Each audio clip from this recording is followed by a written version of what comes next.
नमस्कार, मी स्नेहल प्रवीण तरडे.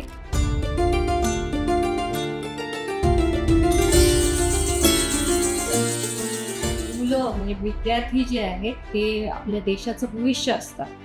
तर या भविष्याचा म्हणजे हे भविष्य घडवण्याची विजन ठेवणारी माणसं आहेत.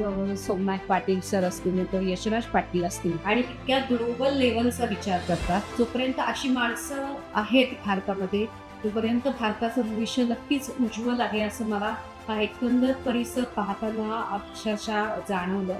तर आम्ही लायब्ररीला भेट दिली. सरस्वती नाव आहे, सरस्वती नॉलेज सेंटर नाव लायब्ररीला दिलेलं आहे. इतकं सुंदर नाव मला भावलं ते.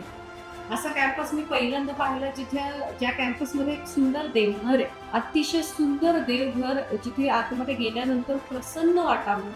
लायब्ररीमध्ये मुलांना बसण्याचं तिकडे खुर्च्या कशा असतील, याचं डिझाईन, त्याचं डिझाईन कसं असेल, याचा सगळा लहान लहान गोष्टींचा विचार केलेला आहे. वेगवेगळ्या प्रेझेंटेशन रूम का डिस्प्ले रूम्स त्यांनी केलेले आहेत, की मुलांना असं गोल बसून चर्चा करता येईल, एखाद्या प्रोजेक्टवरती काम करता येईल.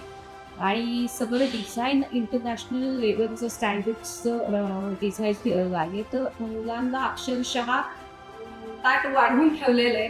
तर त्यांना काम करायचं हे आहेच. तर मी मुलांना नेहमी हा संदेश देईन, की तुम्ही खरंच या देशाचं भविष्य आहात आणि तुमच्या भाग्याने म्हणा किंवा तुमच्या मेहनतीने म्हणा, तुमच्या आईवडिलांच्या मेहनतीने म्हणा, तुम्हाला या युनिव्हर्सिटीमध्ये प्रवेश मिळालेला आहे. तर या संधीचं तुम्ही सोनं करा. अतिशय प्रामाणिकपणे अभ्यास करा, काम करा, आयुष्यभर कष्ट करा, प्रामाणिकपणे कष्ट करा. तुमचं भविष्य, आपल्या देशाचं भविष्य उज्ज्वल करा. धन्यवाद.